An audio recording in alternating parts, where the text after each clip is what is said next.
Hello students, this is Komal, your SST educator.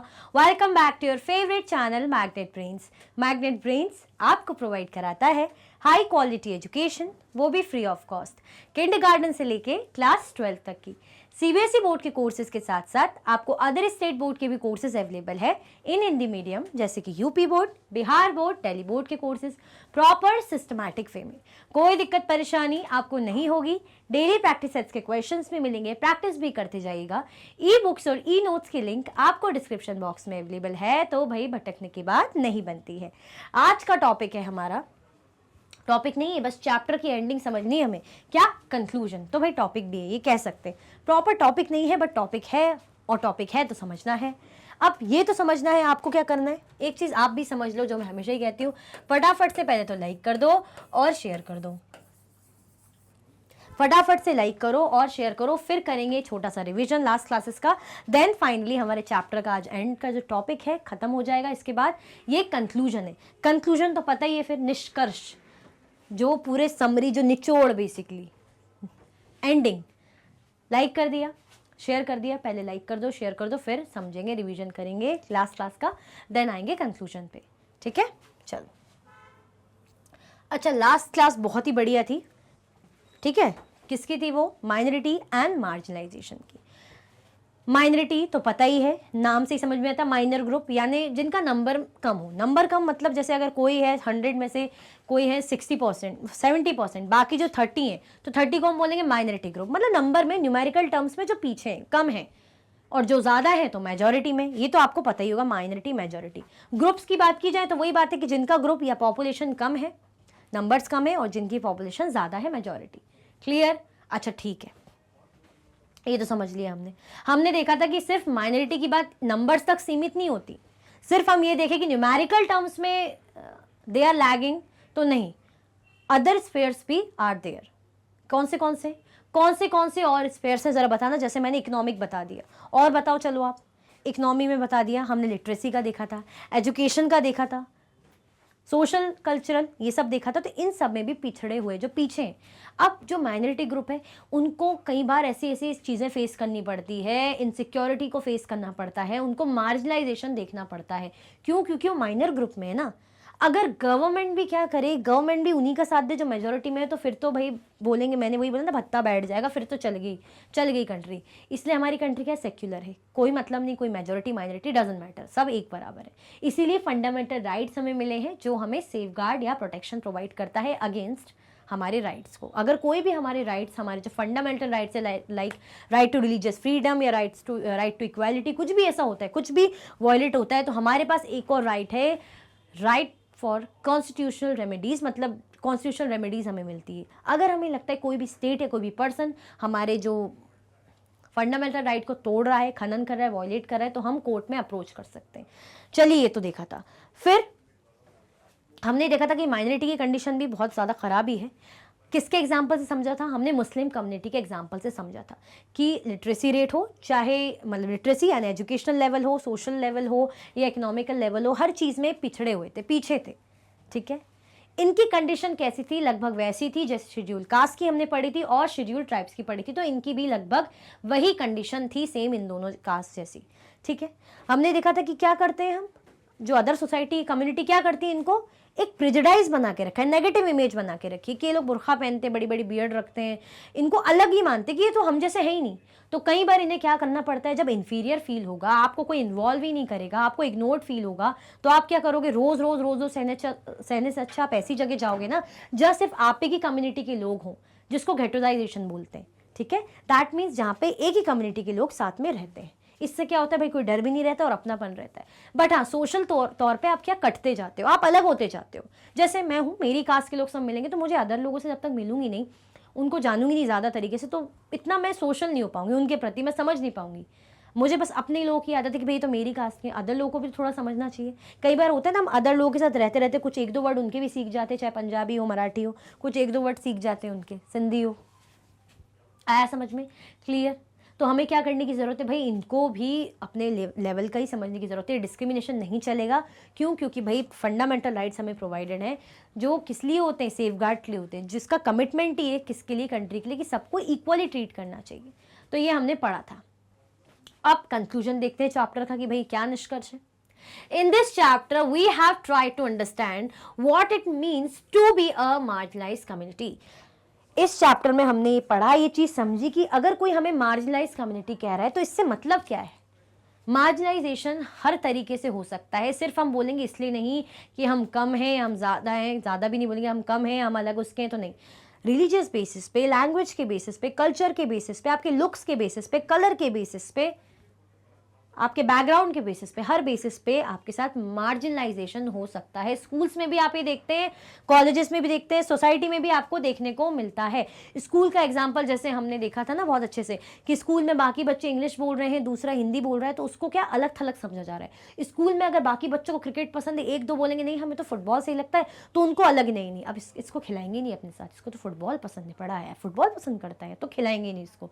तो हम क्या कर रहे हैं, अलग थलग कर रहे हैं उनको। उससे क्या, उनकी पसंद है ना, पसंद तो कुछ भी हो सकती ना किसी की, जरूरी है आप ही की जैसी हो। दो फ्रेंड्स होंगे तो जरूरी नहीं ना कि दोनों फ्रेंड्स साइंस ले, कॉमर्स भी ले सकता है, एक भाई दूसरा बायो भी ले सकता है, जरूरी थोड़ी कि दोनों सेम चीज लें, सेम ही जॉब करें। क्लियर हुआ, आया समझ में। चलो, तो ये हमने देखा कि भाई कैसा लगता है, क्या होता है इसका मतलब जब किसी को कहते हैं marginalised community. We have tried to look at these through the experiences of different marginalized community. और ये हमने किसके थ्रू समझा, अलग अलग कम्युनिटी, अलग अलग एग्जाम्पल्स के थ्रू। जैसे हमने इस चैप्टर की बात करें तो हमने आदिवासी ग्रुप के अकॉर्डिंग समझा, फिर हमने मुस्लिम कम्युनिटी के थ्रू समझा। There are different reasons for each of these communities being marginalized. इनके अपने अपने अलग अलग रीजन है जिनके कारण इनको क्या करा जाता है, मार्जिनलाइज करा जाता है। ठीक है, हमने देखा ना आदिवासी का हो गया तो इनको भाई कैसा माना जाता है, इनको पावरलेस माना जाता है कि ये तो ऐसे ही होते हैं, ये तो डांस ही करते हैं, बस ऐसे दिखते हैं। ये नहीं देखा जाता कि बहुत वैरायटी ऑफ वर्क करते हैं, अलग अलग ऑक्यूपेशन होते हैं, भाई हमारे लिए बड़े इंपॉर्टेंट होते हैं, हमारी नेचुरल रिसोर्सेज को प्रिजर्व करके रखते हैं। ये ऐसे लैंड्स में रहते हैं जहाँ पे मिनरल्स होते हैं और इन्हीं से इनकी चीज़ें छीनी जाती है और हम इन्हीं को मार्जिनलाइज समझते हैं, तो ये गलत है ना। फिर हमने मुस्लिम कम्युनिटी का देखा था कि कैसे उनको मार्जिनलाइज किया जाता है, उनको उनके लुक्स के बेसिस पे, जिसके कारण कई बार वायलेंस और हेटरेट क्रिएट होती है ना। हम उनके जो कस्टम्स हैं उनके बेसिस पे हम सोचते हैं कि यार ये तो अलग ही टाइप के, तो ये मार्जिनलाइजेशन का पार्ट है।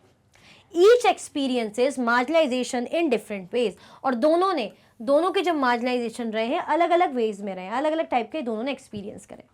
We have also seen that marginalization is linked to the experiencing disadvantage, prejudice and powerlessness. हाँ, हमने ये भी देखा कि marginalization का किससे क्या रिलेशन है, किससे जुड़ा हुआ है, डिसएडवांटेज, प्रेजुडाइज और पावरलेसनेस। मतलब अगर हम किसी को मार्जिनलाइज समझ रहे हैं तो यानी हम ये कह रहे हैं वो कैसा है, मतलब पावरलेस समझा जा रहा है, उसको क्या समझा जा रहा है, प्रेजुडाइज, उसके लिए नेगेटिव इमेज क्रिएट की जा रही है, और डिसएडवांटेज। ठीक है, आया समझ में। हम जैसे हमने देखा था ना कि आदिवासियों को क्या समझा जाता है, पावरलेस होते हैं, तो बड़ी बैकवर्ड होते हैं, पावरलेस होते हैं। ऐसा ज़रूरी है क्या, पावरलेस होते हैं, वो पावरलेस होते तो पुराने राजा महाराजा इन पे डिपेंड क्यों करते, कैसे क्यों करते इन पे डिपेंड, तो हम इनको क्या समझते, पावरलेस समझते, जो कि गलत है। In India, there are several more marginalized communities like Dalits, of whom you will read more in the next chapter. India में हम बात करें तो और भी बहुत सी सेवरल माइनॉरिटी कम्युनिटी, मतलब मार्जिनलाइज कम्युनिटीज़ हैं, ठीक है, और भी ज़्यादा चीज़ें हैं, लाइक जैसे दलित। अभी हमने किसकी बात की, अभी हमने बात की भाई शेड्यूल ट्राइब्स की, दैट मीन्स आदिवासीज की, और फिर हमने माइनॉरिटी कम्युनिटी की बात करी जैसे मुस्लिम कम्युनिटी की।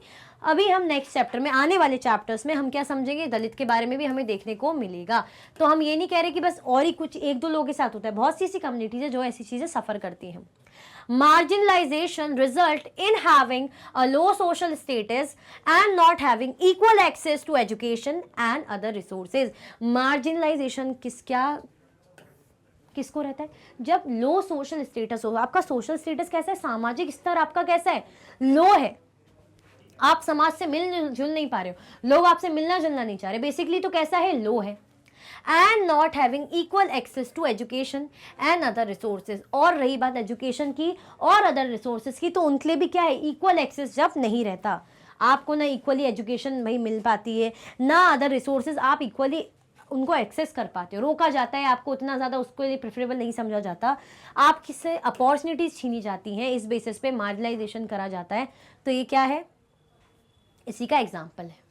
Yet the lives of marginalized people can and do change, thus no one is marginalized all the time in exactly the same way. फिर भी जो लाइफ है, जो ज़िंदगी है, किन की, जो marginalized people है, जिनके साथ marginalization हुआ है, वो क्या रहता है, क्या बोल रहे हैं, चेंज होता है. कैन एंड डू चेंज, वो क्या हो सकती है, कैन और डू चेंज हो सकती है. Thus no one is marginalize all the time, हर किसी के साथ हर बार हमेशा क्या है, सही वे में मार्जिनलाइजेशन नहीं होता कि हर हमेशा सबके साथ ही हो रहा है, ऐसा भी ज़रूरी नहीं. और सेम इसी तरीके से हो, ऐसा भी ज़रूरी नहीं. ठीक है.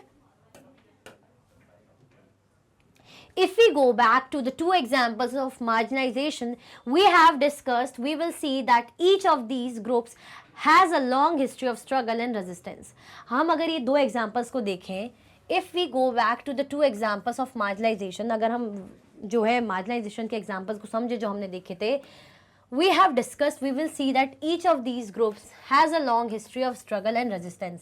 इन्हीं दोनों चीज़ों का, जो दोनों communities का हमने देखा ना, तो दोनों की हिस्ट्री, मतलब इतिहास, मतलब बहुत पहले के टाइम से ये लोग स्ट्रगल करते हुए आए हैं, सहते हुए आए हैं. Marginalisation, clear. Marginalized communities want to maintain their cultural distinctiveness while having access to rights, development and other opportunities. जो marginalized communities हैं उनको क्या है, वो क्या चाहती हैं, वो चाहती हैं कि भाई हमारी जो कल्चरल डिस्टिंक्टिवनेस है वो बनी रहे. क्यों हमें इस बेसिस पे अलग समझा जाता है, भाई हमारी अपनी डिस्टिंक्टिव नेचर है, फीचर है, हमें क्यों ऐसा अलग माना जा रहा है, ये तो गलत है ना.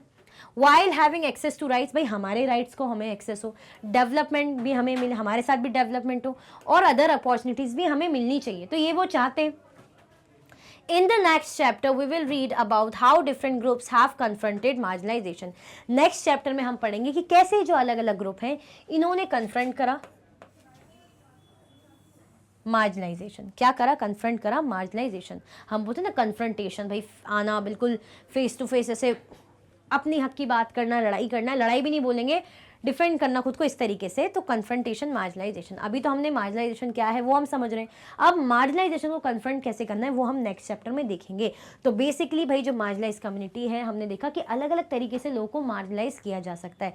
ऐसा नहीं है कि सब एक ही तरीके से होता है और एक ही टाइम पे एक ही पैटर्न होता है, नहीं, सबका अपना अपना अलग भाई, सबके जो है कह सकते हैं एक्सपीरियंसेस हैं बेसिकली. ठीक है, तो हर कोई चाहता है कि भाई हमारी भी डिस्टिंक्टिवनेस है वो भी प्रिजर्व करके रखी जाए, और साथ में हमें भी एक्सेस मिले, किसमें, राइट्स मिले हमें, किस हमारे जो डेवलपमेंट और अदर अपॉर्चुनिटीज, उसका भी हमें पूरा एक्सेस मिले. क्लियर हुआ, आया समझ में, कोई कंफ्यूजन, दिक्कत तो नहीं भाई, यहाँ पे सब क्लियर. चलो अब ग्लॉसरी देखते हैं. चैप्टर तो हमारा एंड हो चुका है, कंक्लूजन तो हमने देख लिया कि क्या क्या हमने देखा और क्या क्या हम आगे आने वाले चैप्टर्स में देखेंगे. Displaced. In the context of this chapter, this refers to people who are forced or compelled to move from their homes for big development projects, including dams, mining, etc. अगर इस चैप्टर के context में समझे, जो कि मैंने आपको पहले भी समझा दिया था कि डिस्प्लेस का मतलब क्या होता है, कि जैसे मैं हूँ, मेरा एरिया है जहाँ पे अब कोई भाई कंस्ट्रक्शन साइट बनने वाली है या माइनिंग साइट बनेगी या कोई इंडस्ट्री सेटअप होने वाली, तो हमें हटा दिया जाए वहाँ से, कि डैम्स बन रहे हैं, माइनिंग प्रोजेक्ट बन रहा है, तो हमें हटा दिया जाए, तो डिस्प्लेसमेंट.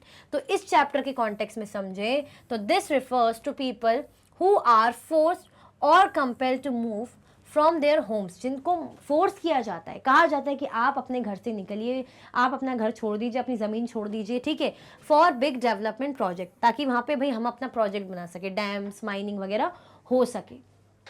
टू डिस्प्लेस होना. हायरार्की क्या होती है, अ ग्रेडेड सिस्टम और अरेंजमेंट ऑफ पर्सन्स और थिंग. इसका मतलब होता है ग्रेड, एक सिस्टम, ग्रेड देने का सिस्टम है ना, एक प्रॉपर 1 by 1 इस तरीके का, और अरेंजमेंट, किसका अरेंजमेंट, या तो किसी पर्सन का या थिंग का. Usually persons at the bottom of the hierarchy are those who have the least power. अगर हम हायरार्की देखें, अगर पर्सन के बेसिस पे हम हायरार्की देखें, तो जो लोअर पे रहेगा, जो नीचे रहेगा, यानी उसके पास क्या है, पावर इतनी नहीं है, वो क्या है, लीस्ट पावर है, बहुत कम उसके पास पावर है. The caste system is a hierarchical system and Dalits are considered to be the lowest end. अगर हम देखें कास्ट सिस्टम क्या है, कास्ट सिस्टम एक हायरार्की तो है. कैसे, ब्राह्मण, क्षत्रिय, वैश्य, शूद्र. ठीक है, शूद्र दास लोग आते हैं भाई बाद में, जैसे जैसे उनको छुआछूत अनटचेबल्स मानने लग गए, जिनको फिर दलित कहते हैं, जिनके लिए हम शेड्यूल कास्ट टर्म यूज़ करते हैं। तो हायरकी तो है, यानी ब्राह्मण, फिर क्षत्रिय, उसके बाद वैश्य, उसके बाद शूद्र। इनकी अच्छी क्लास वैश्य भी सही है, शूद्र, इनको कहीं इन्वॉल्वमेंट नहीं मिलता। इनका काम क्या है, दास बन के ही ज़िंदगी काटना। और ये जो तीनों ऊपर की जो है क्लास, इनको सर्व करना, इनके लिए काम करना। बात करें कास्ट सिस्टम में तो जैसे upper caste, lower class, middle class, इस तरीके से। तो यानी लोअर, यानी इनके पास लीस्ट पावर है। तो ऐसे ही अगर हम दलित्स की बात करें, यानी दलित्स के पास क्या है, लीस्ट पावर, कम पावर। क्लियर हुआ? तो हायरकी। गेटोसाइजेशन क्या होता है देखें, a ghetto is an area or locality that is populated largely by members of a particular community. जैसे हमने मुस्लिम कम्युनिटी का देखा था ना, तो क्या कह रहे हैं, गेटो एक ऐसा एरिया जहाँ पे, या लोकेलिटी जहाँ पे कैसी पॉपुलेशन है, by member of a particular community, मतलब एक पर्टिकुलर कम्युनिटी की पॉपुलेशन वहाँ पे सेट है, एक पर्टिकुलर कम्युनिटी की ही पॉपुलेशन वहाँ पे क्या है, सेट है। जैसे मुस्लिम कम्युनिटी, पंजाबी कम्युनिटी, है ना, पहाड़ी कम्युनिटी, जो भी है। Ghettoisation refers to the process that leads to such a situation. Ghettoisation क्या होती है, ये प्रोसेस होती है जो इस सिचुएशन को लीड करती है, कि जिसके कारण ये हो रहा है ना पूरा, तो ये प्रोसेस होना है, यानी गेटोसाइजेशन। This may occur due to various social, cultural and economic reasons. Obviously, society अगर आपको ढंग से ट्रीट नहीं कर रही, कल्चर आपका पूछा नहीं जा रहा है ना, इकोनॉमिक रीजंस, अगर आपको ऐसा लग रहा है कि भाई हमारी, होता है ना, जैसे कुछ सोसाइटी होती है, हम बोलते हैं अरे ये तो पॉश एरिया है, रिच लोगों की सोसाइटी है, ये तो यहाँ पे तो झुग्गी बस्ती है, तो ऐसे गरीब ऐसे लोग रहते हैं। क्यों? हमारे जैसे लोग हैं, मतलब उनको लगेगा भाई हमारे जैसे लोग हैं, गरीब लोग हैं। अब रिच फैमिली जहाँ अच्छे बड़े बड़े बड़े बंगलोज हैं, ठीक है, तो यानी वो रिच, वो उनकी अपनी कि भाई वहाँ हमारे जैसे लोग रहते हैं। तो ऐसे ही ये इकोनॉमिक रीज़न हुआ, चाहे कल्चरल, सोशल रीजन, इस रीज़न से क्या होता है, गेटोसाइजेशन होता है। Fear or hostility may also compel a community to group together as they feel more secure living amongst their own. Obviously, अगर मैं हूँ, मुझे रोज मेरे घर वाले हैं, मुझे देखने को मिलता है कि कोई न कुछ सुना के चले जाता है, कोई भी कुछ बोल देता है कि अरे आप लोग तो क्या कैसा पहनते हो, आप लोग क्या हो, हम तो ज़्यादा हमें पता ही नहीं है। मतलब एक बुरे तरीके से देखना, बुरे तरीके से आपको ट्रीट करना, तो आपको डर कि फिर कहीं लड़ाई ना हो जाए, फिर रोज़ का कुछ बहसबाजी ना हो जाए, फिर कोई दिक्कत ना हो जाए। तो रोज़ के जो फियर है, इसके डर से भी कई बार आप क्या करते हो, ये करते हो, गेटो हो जाते हो, गेटोइजेशन हो जाता है। क्यों होता है ऐसा? इसलिए होता है क्योंकि जब हम अपनों के बीच में जाते हैं तो फिर हमें रिलैक्स लगता है। हम जब नए क्या होता है, हम जैसे हमारा सेक्शन चेंज हो गया है ना, स्कूल के एग्जाम्पल से समझा दो, आपका सेक्शन चेंज हो गया, अब आप ए सेक्शन से आपको डाल दिया सीधे सी सेक्शन में, ठीक है, अब सी सेक्शन में आपको डाल दिया, ठीक है, ऐसा नहीं कि आप बिल्कुल किसी को नहीं जानते, पर इतना इंटरेक्शन है नहीं किसी से, अजीब सा लगेगा आपको, बहुत अजीब सा लगेगा, अजीब सा लगता रहेगा बहुत ज़्यादा, अरे यार क्या है, कितना अजीब है ये। और फिर जैसे आप अपनों के बीच में आ जाओगे तो आपको अच्छा लगेगा ना, कंफर्टेबल लगेगा, भले ही वो अपने ढंग से बात कर रहे हैं नहीं कर रहे हो, बट लगेगा ना कि अपने ही लोग दिख रहे हैं। तो वैसे ही भाई अपने लोगों के बीच में अच्छा लगता है। Often a ghettoized community has few options of moving out which may lead to them becoming alienated from the rest of the society. जो ghettoized community होती है उनके पास बहुत ही कम ऑप्शन होते हैं मूव आउट करने के लिए, बाहर जाने के लिए, निकलने के लिए, which may lead to them becoming alienated from the rest of the society, जिसके कारण इनको क्या माना जाता है, एलियन जैसा। एलियन क्या होते हैं, जो हमसे अलग हैं, है ना, बाहर के लोग, तो ऐसे इनको अलग थलग मान लिया जाता है। क्लियर हुआ? आया समझ में? चल, Mainstream. Literally this refers to the main current of a river or stream. अगर literally इसका मतलब देखें तो ये क्या है, रिवर की स्ट्रीम। क्या है? रिवर की stream, current of a river और स्ट्रीम, ठीक है। In this chapter, it is used to refer to cultural contexts in which the customs and practices that are followed are those of the dominant community.